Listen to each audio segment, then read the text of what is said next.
Ah, you have come again to sit beside this little fire, have you not? I am glad of it. The night is deep and cold, the kind of have when shadows seem to have weight and substance, when the wind carries whispers of things best left unnamed.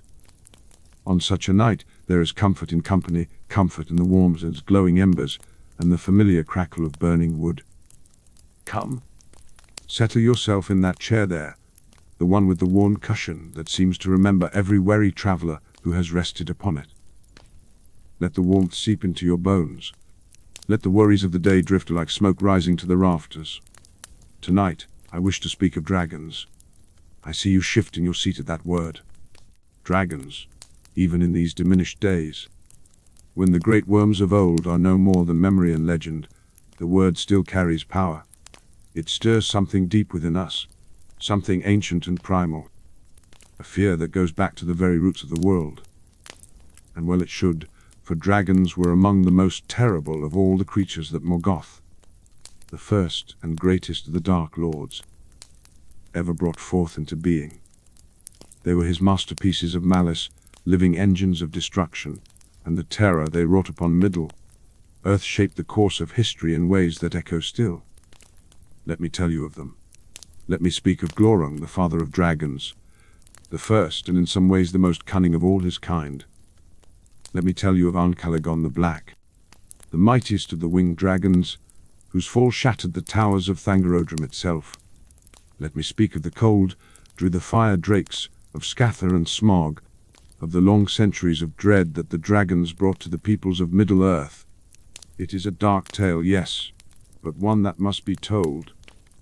For in understanding the darkness we gain the wisdom to recognize it when it threatens to return. But first, let me speak of Morgoth himself, for one cannot truly understand the dragons without understanding the will that created them and the purpose for which they were made. Morgoth was not always Morgoth. In the beginning, before the world was made, he was called Melkor, and he was the mightiest of all the Aina, those holy spirits whom Alvatar, the One, brought forth from his thought. Melkor had been given greater gifts than any of his kindred, greater power, greater knowledge, greater capacity for creation. But with these gifts came a terrible pride, a desire to create things of his own, things that would be wholly his, not subject to the themes and patterns that Alvatar had established. This pride led Melkor to rebellion. He sought the flame imperishable, the secret fire of creation that belonged to Alvatar alone, and when he could not find it, his desire curdled into resentment, and resentment into hatred. He became Morgoth, the black enemy, the source of all evil in Arda, and he bent all his vast power toward the corruption and destruction of everything that the other Valar had made. But here is the crucial thing to understand about Morgoth: for all his power, he could not truly create. The flame imperishable was denied to him, and so he could only twist and corrupt what already existed, could only mock and pervert the works of others. The orcs, those isted and ruined creatures that served his armies, were not created by Morgoth, but were rather elves who had been captured and tortured and broken, until nothing remained of their original nature, save a capacity for suffering and hatred. The trolls were mockeries of the Ents, the tree, shepherds that Yavanna had awakened to guard her forests. Everything that Morgoth made was a corruption of something else, a theft and a perversion. The dragons were no exception. We do not know with certainty what Morgoth used as the basis for his dragons. Some say that he corrupted great spirits, Maya who had been seduced to his service, and clothed them in bodies of terrible power. Others believe that he twisted some ancient creature of the world, some beast of fire and scale that existed in the depths of the earth, and amplified its nature beyond all recognition. Still others suggest that the dragons were made from the very essence of Morgoth himself, that he poured so much of his own power into their creation that they became extensions of his malice, living embodiments of his hatred for all things that lived and grew under the light of sun and stars. Whatever their origin, the dragons were terrible, beyond the imagining of those who have never seen one. They were intelligent, far more intelligent than any mere beast, possessed of cunning minds and cruel wisdom that rivaled that of the elder elves themselves, They were fireproof, their scales harder than any armor forged by dwarven smiths, impervious to all but the most powerful weapons wielded by the mightiest of hands. They breathed fire, of course, flames so hot they could melt stone and steel, could reduce whole armies to ash in moments. And they possessed a kind of dark magic, a power of the voice and the eye that could bend the wills of weaker beings, could weave illusions and confusions, could lay enchantments of sleep and forgetfulness upon their victims. But above all, dragons were greedy. This was the fire that burned at the core of their being, hotter even than the flames in their bellies.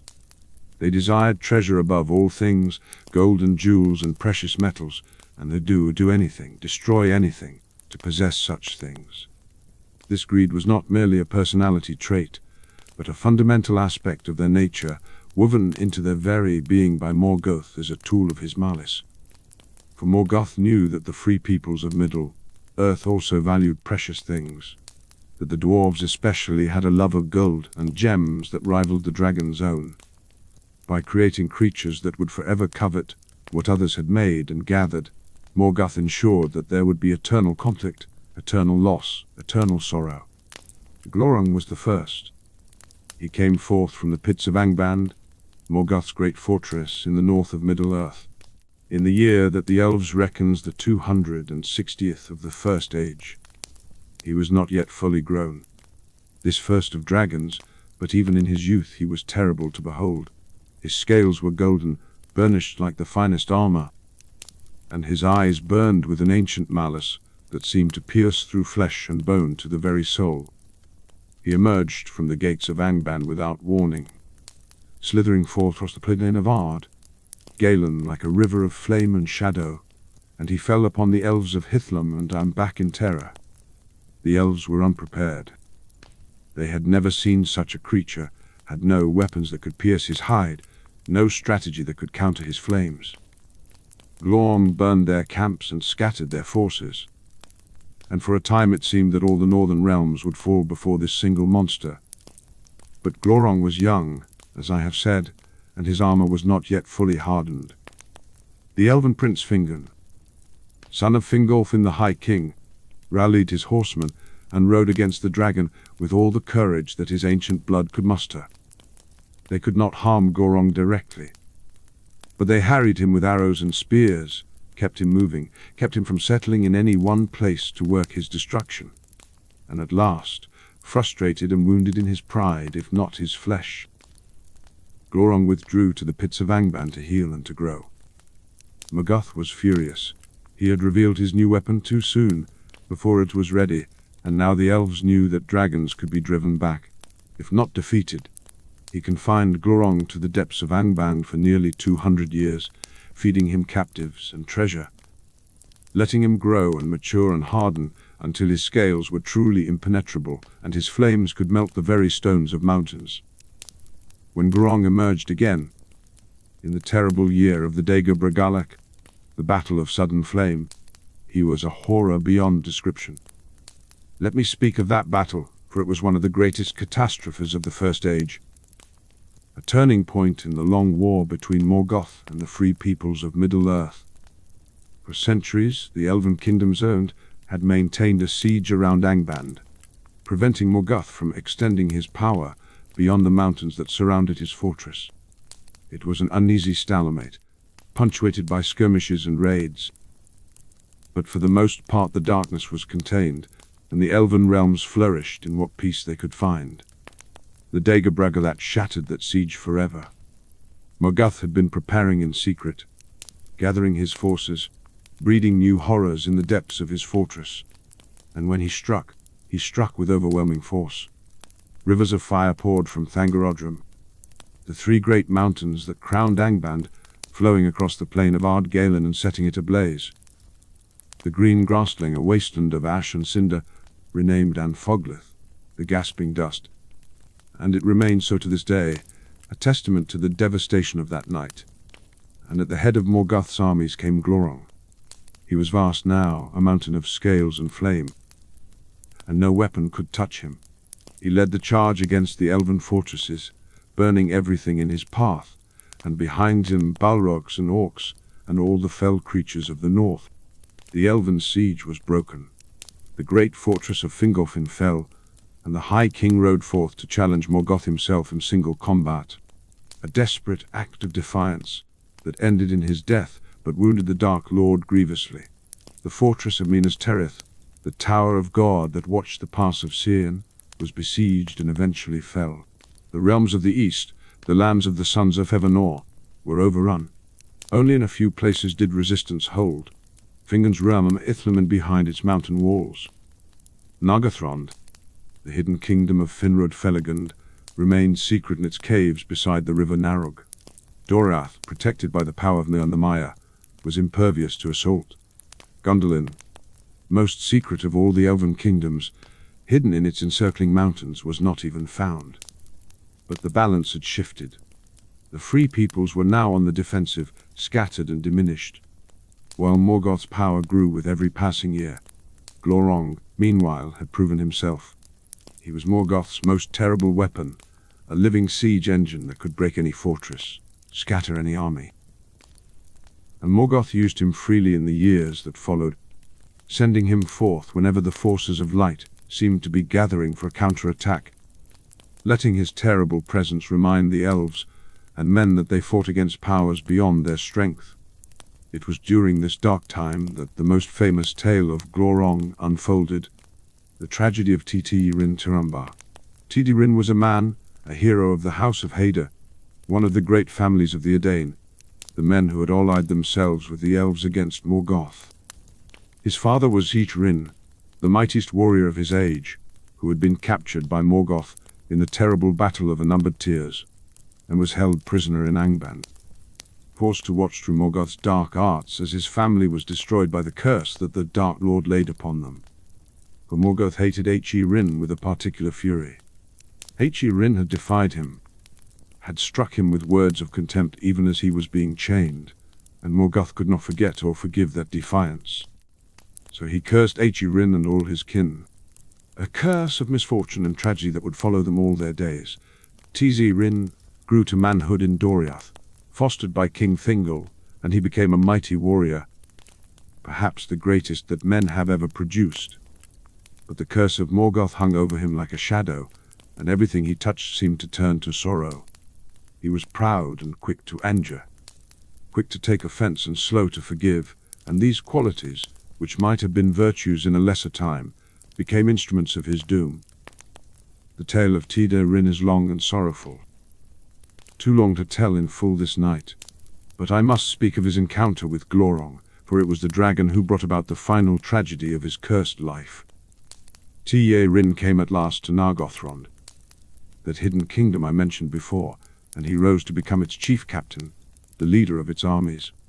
He was bold in this role, too bold perhaps, for he counseled King Orodreth to abandon the secrecy that had protected Nargothrond for so long and to challenge Morgoth openly. Under Titi-Rin's leadership, the elves of Nargothrond built a great bridge across the river Narog and rode forth to war. This was precisely what Morgoth had hoped for. The Dark Lord sent Glaurung against Nargothrond with an army of orcs, and the battle of Tumalad that followed was a catastrophe. The elven host was utterly destroyed, King Orodreth was slain, and Tisi-Rin himself would have died but for his enchanted armor, forged by the dwarves, which turned aside even the fire of the dragon. The survivors fled back toward Nargothrond, but Glaurung was faster. He crossed the bridge that Titi-Rin had built, the bridge that revealed the location of the hidden city, and he came to the gates of Nargothrond before them. What followed was a sack of legendary horror. The elves of Nargothrond were killed or enslaved, their treasures plundered, their realm destroyed, and Glaurung, as was the nature of dragons, made the great halls of Nargothrond his lair, gathering all the gold and jewels of that wealthy kingdom into a single vast hoard upon which he could lie and gloat. But it was Glaurung's encounter with Titi-Rin at the gates of the ruined city that sealed the hero's fate. Titi-Rin came to Nargothrond seeking Finduilas, the daughter of Orodreth, whom he had loved, or should have loved, though the curse upon him seemed to twist even his affections. He found Glaurung lying upon the bridge, his captives being led away in chains behind him. And he should have attacked then, should have tried to free them. But dragons, as I have said, possess a dark magic, and Glaurung used it now upon Tidi Rin. He fixed the man with his terrible gaze, and Tito Rin found that he could not move, could not look away, could not do anything but stand and listen as the Drasna spoke, and Glaurung lied, as dragons always lie. But his lies were crafted with such cunning that they seemed like truth. He told Tzi Rin that his mother and sister, whom he had left behind in Dolomin years before, were in desperate need, suffering under the oppression of Morgoth's servants.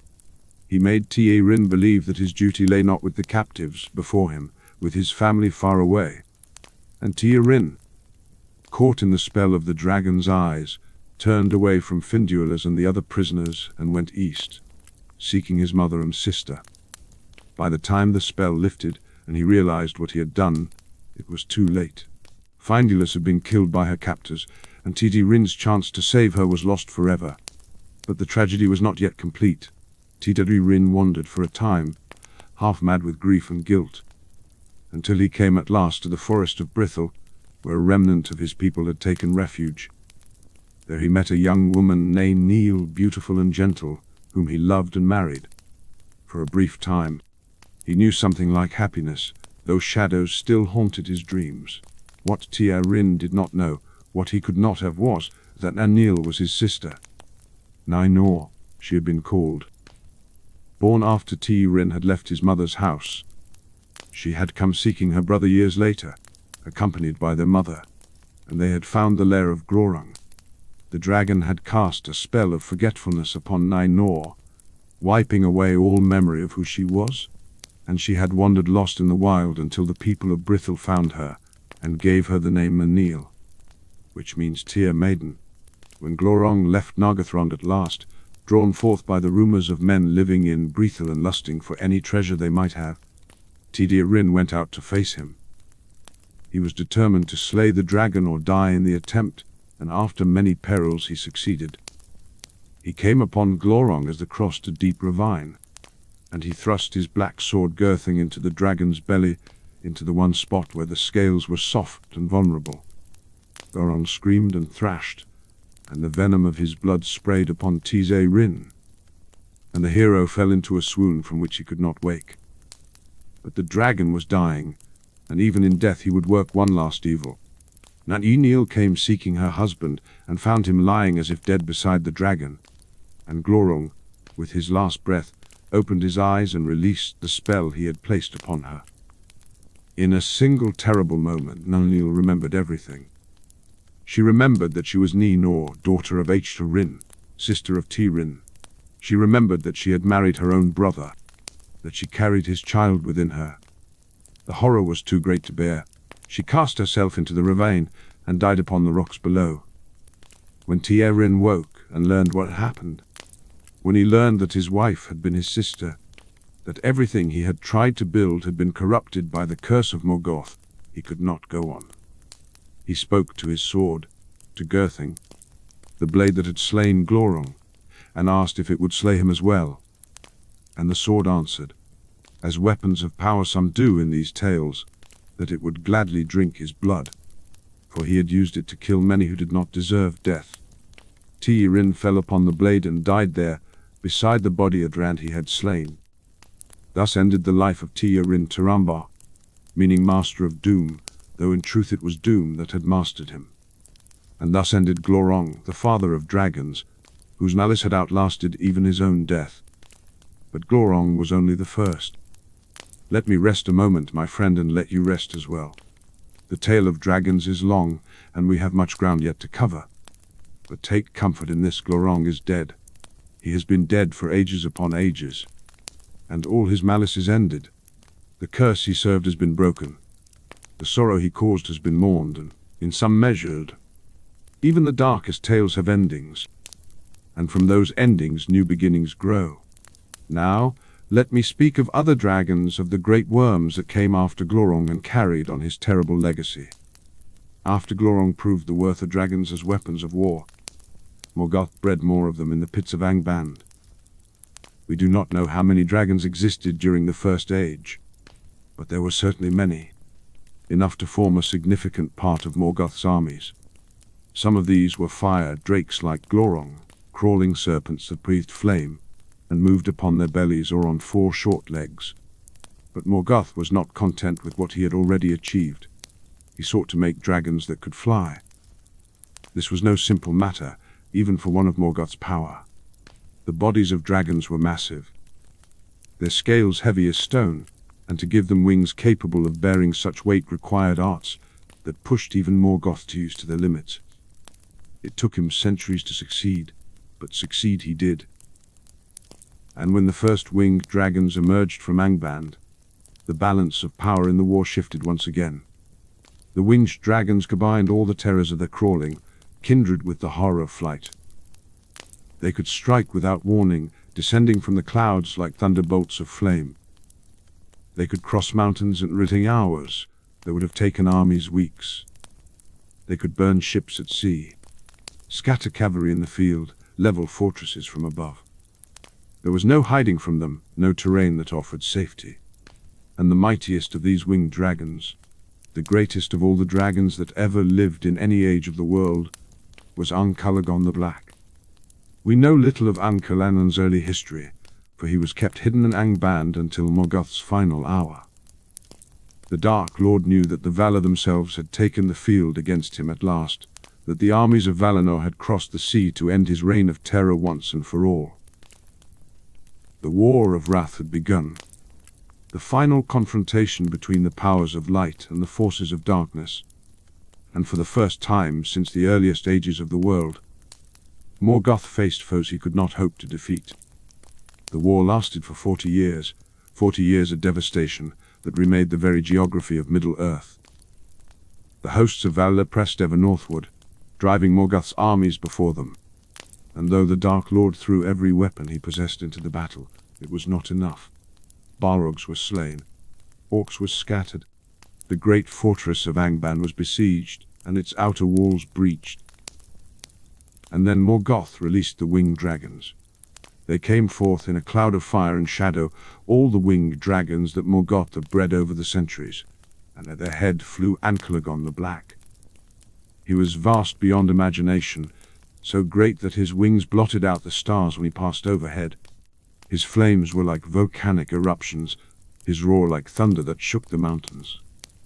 And behind him came others, not as great but terrible enough, a host of flying fire that drove back the armies of the Valar, and seemed for a moment to turn the tide of the war.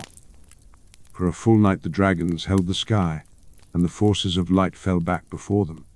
Even the Valar were troubled, for they had not expected such a weapon, had not prepared a counter to creatures that combined such size and power with the ability to fly.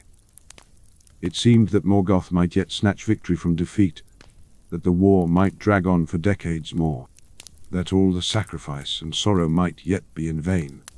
But there was one who could match the dragons, one who had the power and the courage to face them in their own element. Eadrendil the Marner had been born of both elves and men, a child of 2 kindreds whose blood had never mingled before. He had sailed to Valinor itself to plead for aid against Morgoth, breaking the ban that had forbidden mortals to set foot in the blessed realm. For this act of desperate courage, he and his wife had been transformed, elevated beyond mortal or elven kind, and Eadrendil had been set in the sky as a living star, sailing his ship Vingelet through the heavens with a Silmaril bound upon his brow. Now, in the hour of greatest need, Eadrendil came down from the sky. His ship was borne by birds, great eagles of the host of Marn, the king of the Valar, and it shone with a light that rivaled the sun itself, the light of the Silmaril that Eadrendil wore. He flew against the dragons like a bolt of holy fire, and the dragons, for all their might, quailed before him. They had been made to thrive in darkness, to embody Morgoth's hatred of all light, and the radiance of the Silmaril was agony to them. The battle in the sky lasted through night and into the next day. Eadrendil fought Ankalagon himself, the great black dragon and the shining mariner clashing among the clouds, while the armies below watched in awe and terror. We do not know the details of that combat, for none who witnessed it could truly comprehend what they were seeing. We only know how it ended. Earendel triumphed. Anklagan the Black was slain, struck down by the light of the Silmaril and the might of the Marina's arm. And when he fell upon Thangorodrim, the three great mountains that crowned Angband, and his body was so vast, his impact so tremendous, that the mountains themselves were broken. Thangorodrim collapsed in ruin, and with it fell the last defences of Morgoth's fortress. The War of Wrath was over. Morgoth was captured and cast into the void beyond the walls of the world, there to remain until the end of time. The first ended in cataclysm, as the lands of Beleriand, where most of these tales had taken place, were broken and drowned beneath the sea. And the dragons, those terrible weapons that had brought so much sorrow to the world, were almost wholly destroyed, almost, but not entirely. Some dragons survived, how many we cannot say, but enough to perpetuate their race, enough to ensure that the shadow of dragonkind would fall upon Middle-earth for ages yet to come. These survivors fled to the north, to the grey mountains and the withered heath and other cold and desolate places far from the lands that the elves and men had settled.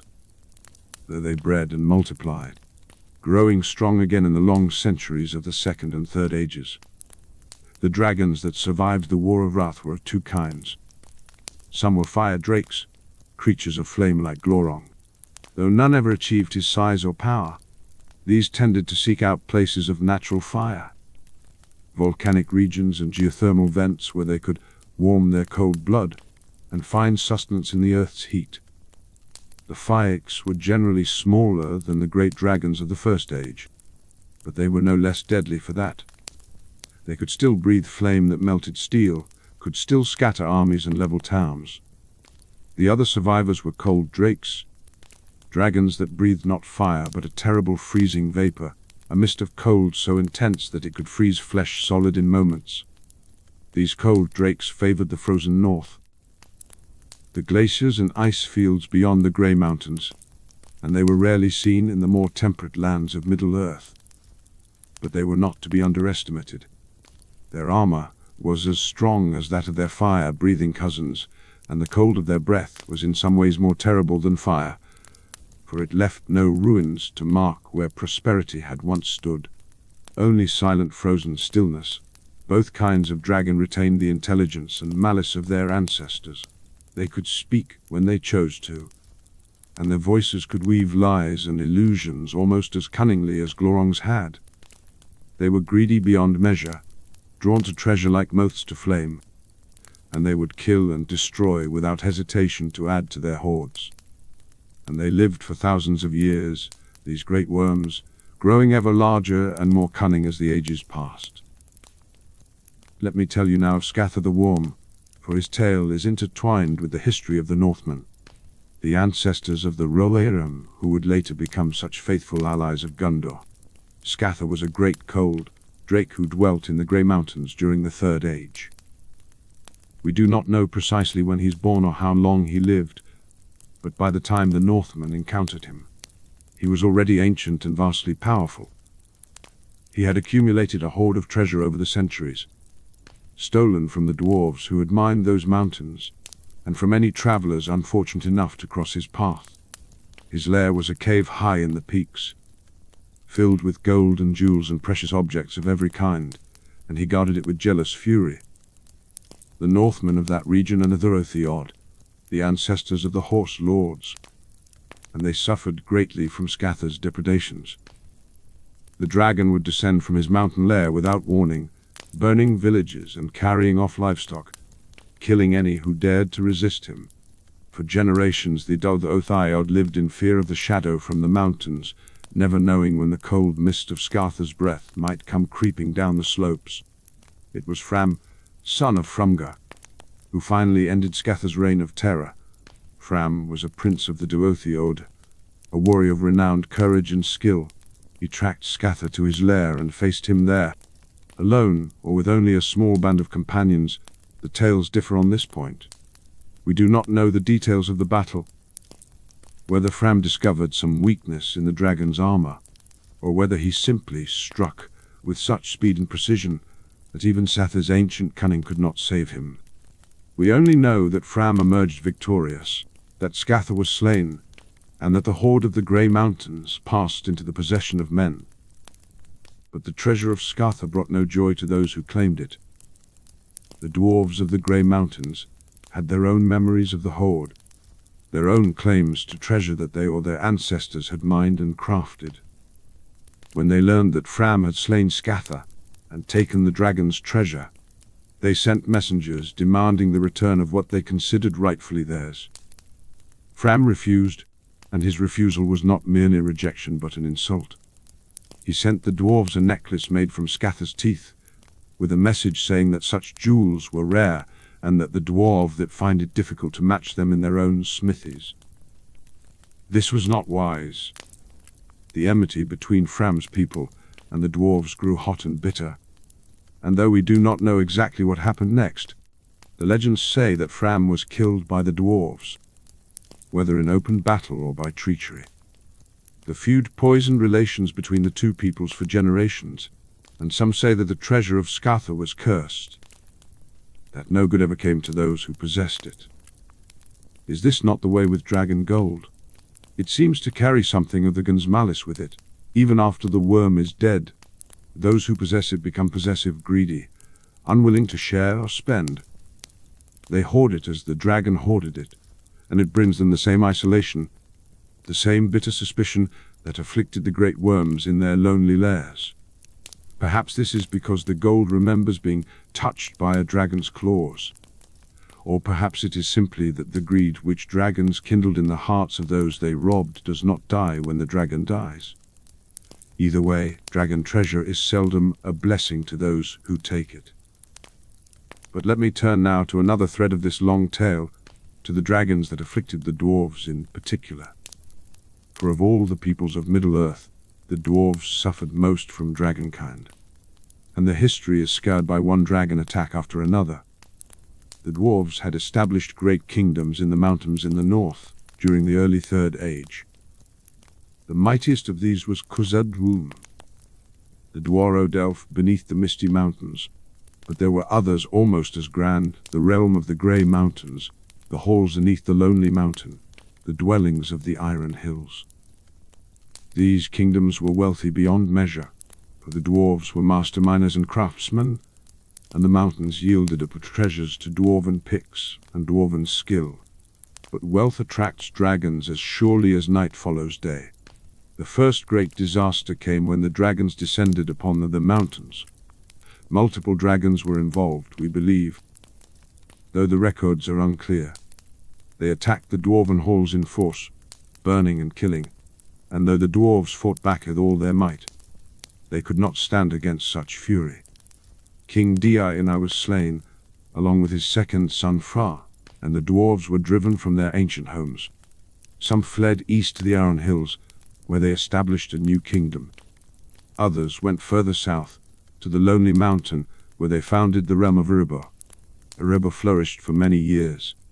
The dwarves delved deep into the mountain's roots, bringing forth gold and gems in abundance, and above all they found mithril, that precious metal that is stronger than steel and lighter than silk. The fame of Erebor's wealth spread far and wide, and the kingdom beneath the Lonely Mountain became one of the richest realms in Middle-earth. This wealth attracted another, Smaug. Now we come to him at last. The dragon that most of you probably know best, the one whose name still echoes in the tales told in this part of the world. Smaug the Golden, Smaug the Terrible, Smaug the chiefest and greatest of calamities. He was the last of the great fire drakes, and in his own way he was as mighty dragon since Ancalagan himself.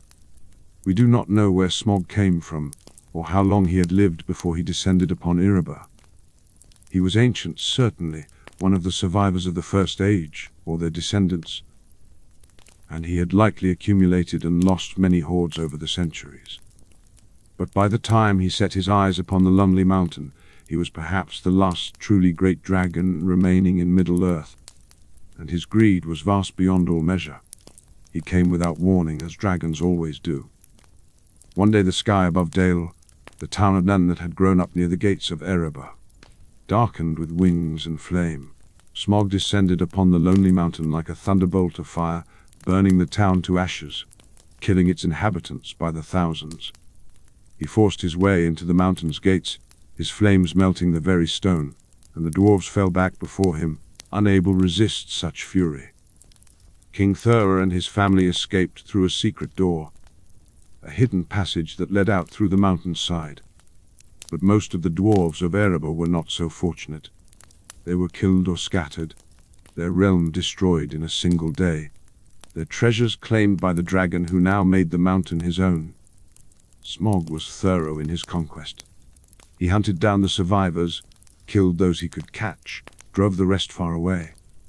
He settled into the great hall of the dwarves, the vast chamber where they had stored their treasure, and he gathered all the gems and precious objects into a single enormous heap.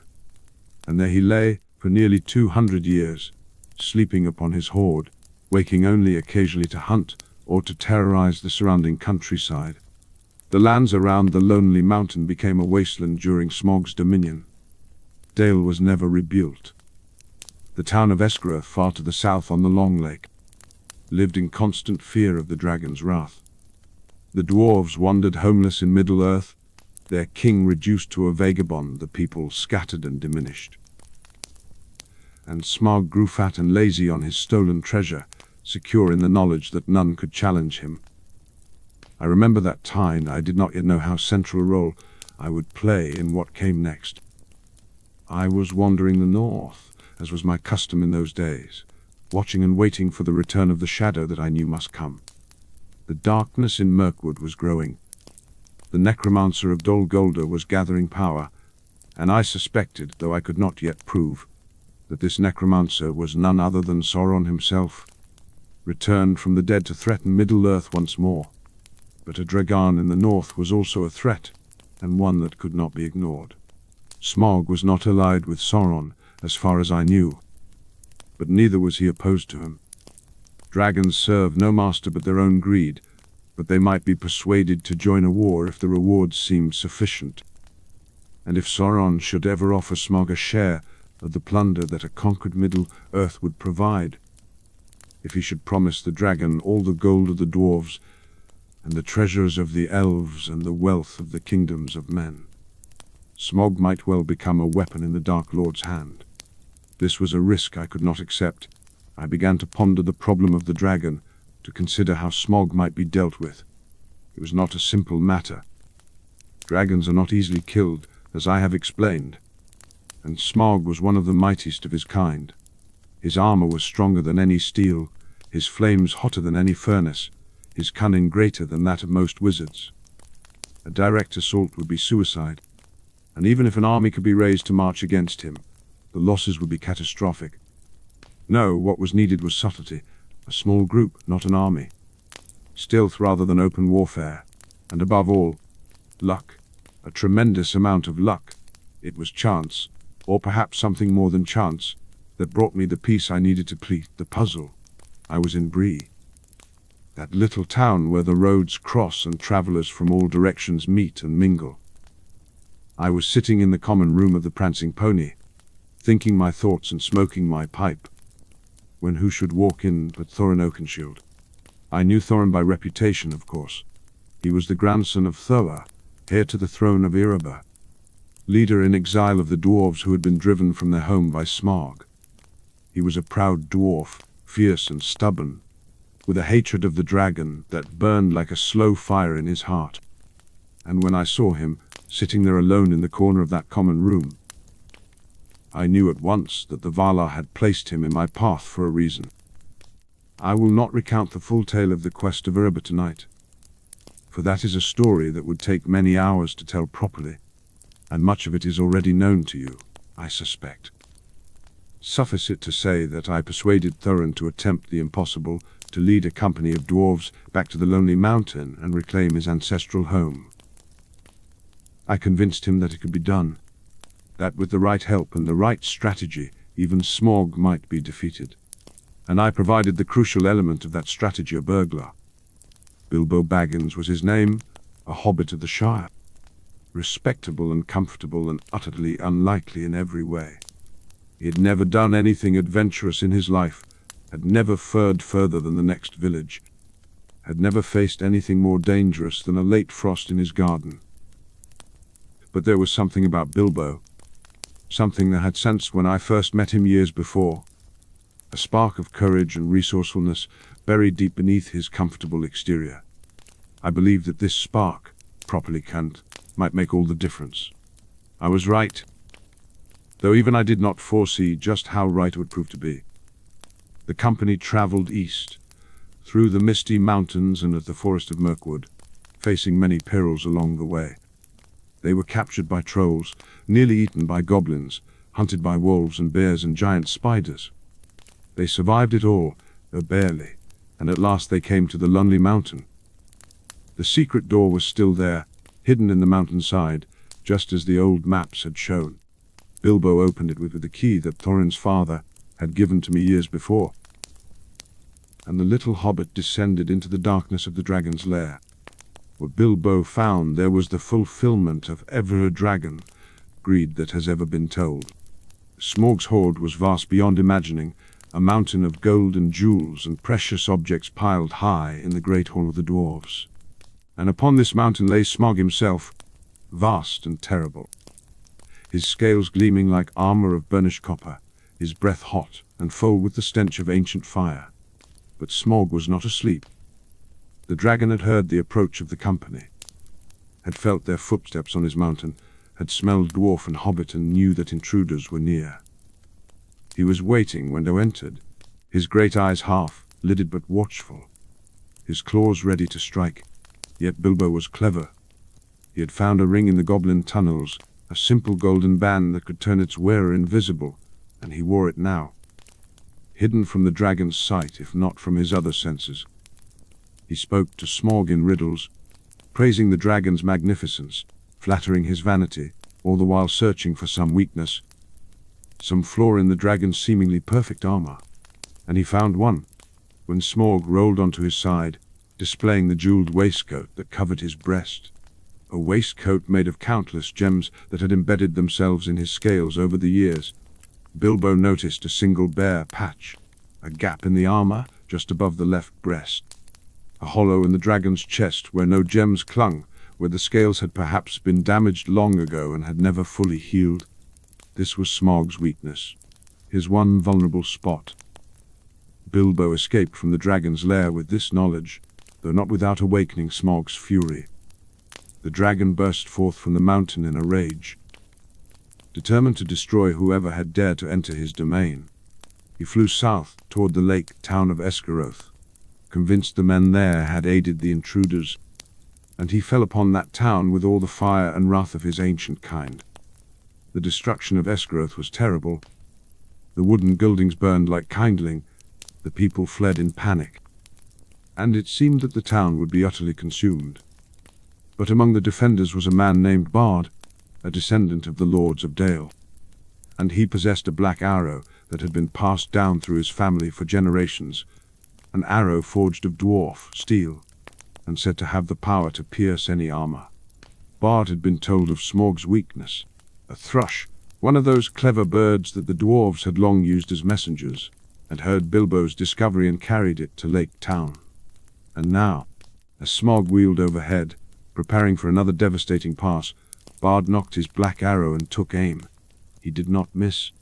The arrow flew straight and true, entering the hollow in Smaug's breast and piercing his heart. The dragon screamed, a sound of rage and agony that echoed across the lake and into the mountains beyond. He fell from the sky, crashing down upon the ruins of Esgaroth, and his body smashed through the burning town and sank into the waters of the long lake. Smaug was dead. The last of the great fire drakes had fallen, but the story did not end there, as you perhaps know. The death of Smaug unleashed a conflict over his hoard that nearly destroyed the very peoples who should have been celebrating their freedom from his shadow. Thorin and his dwarves claimed the treasure as theirs by right. The men of Esgaroth demanded a share as compensation for the destruction of their town. The elves of Mirkwood, who had their own ancient claims to some of the treasure, arrived with an army to enforce them.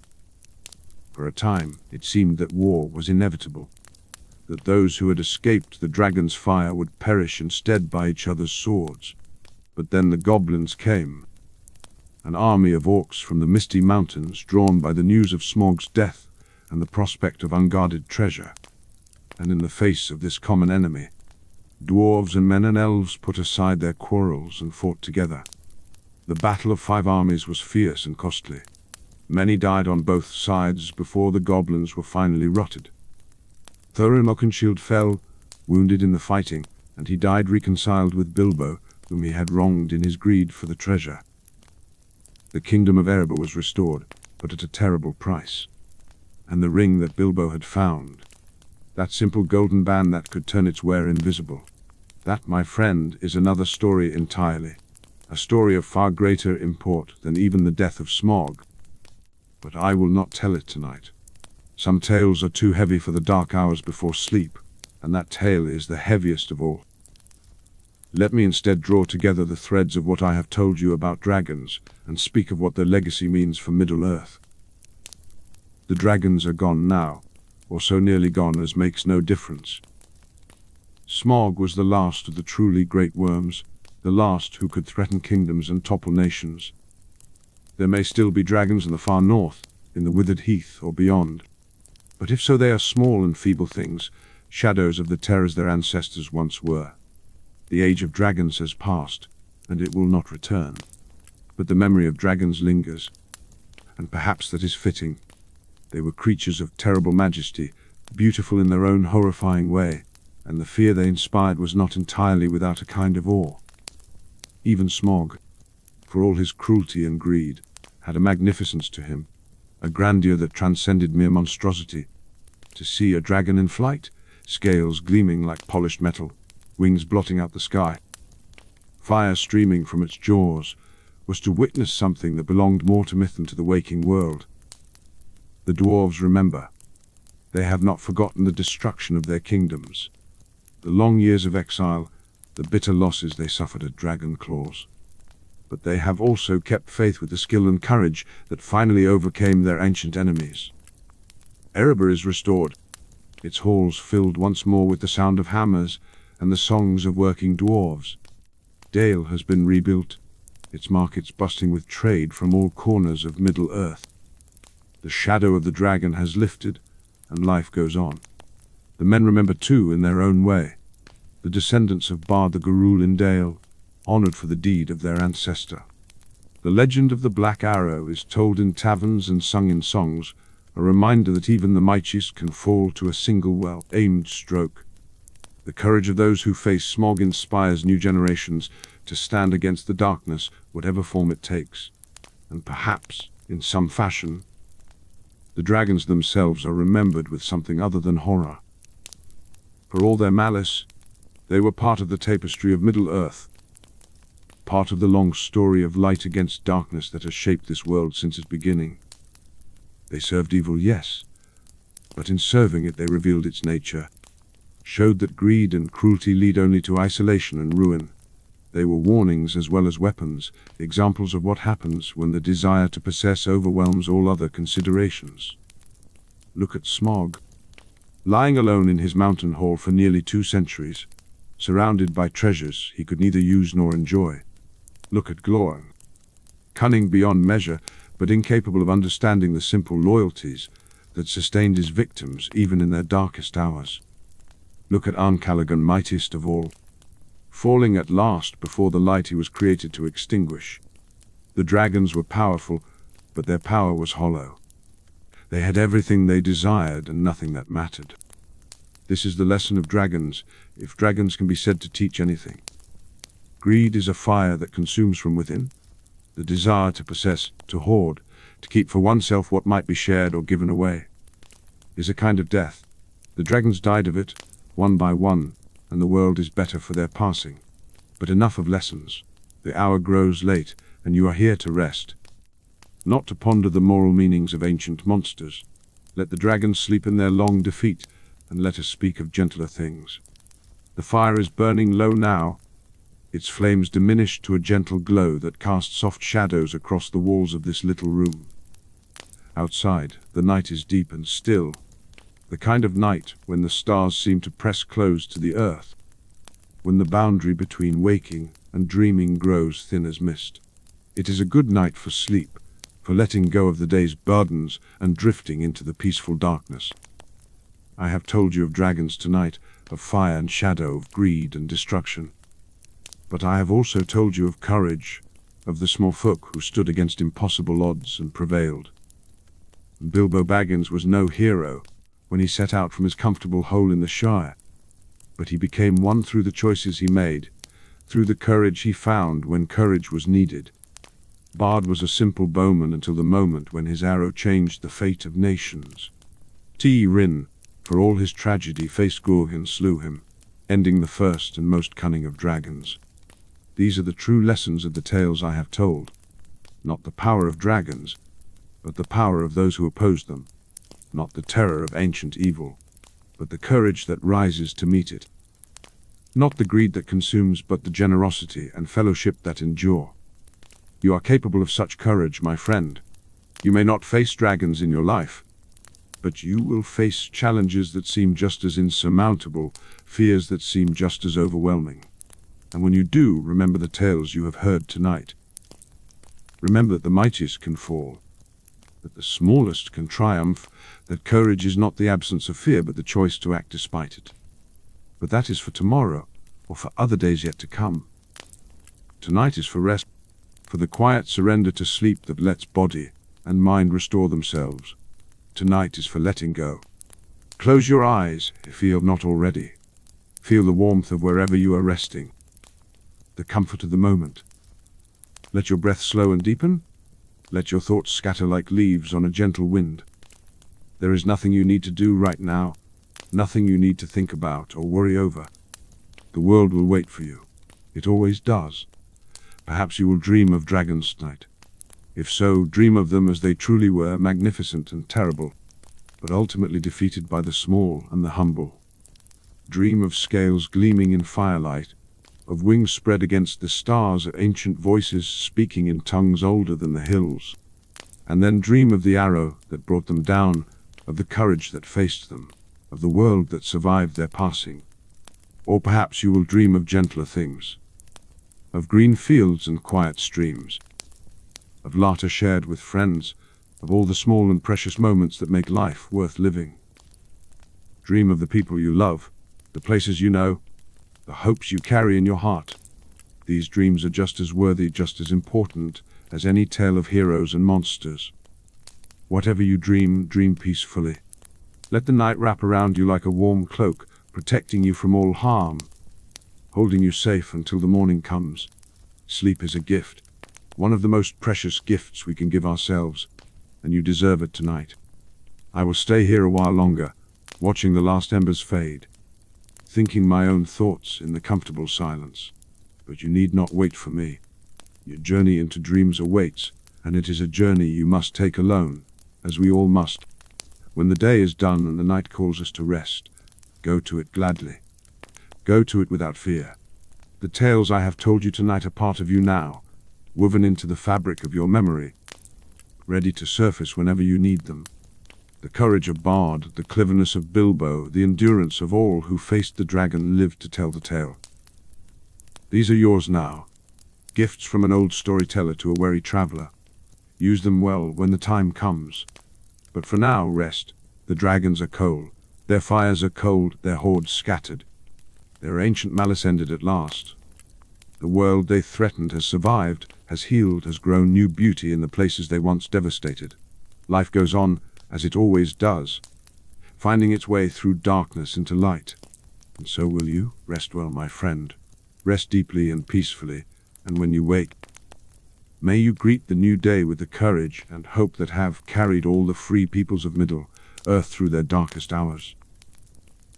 The old storyteller has finished his tale of dragons and fire, but the world's story goes on, and you are part of it. May your part be magnificent. Good night.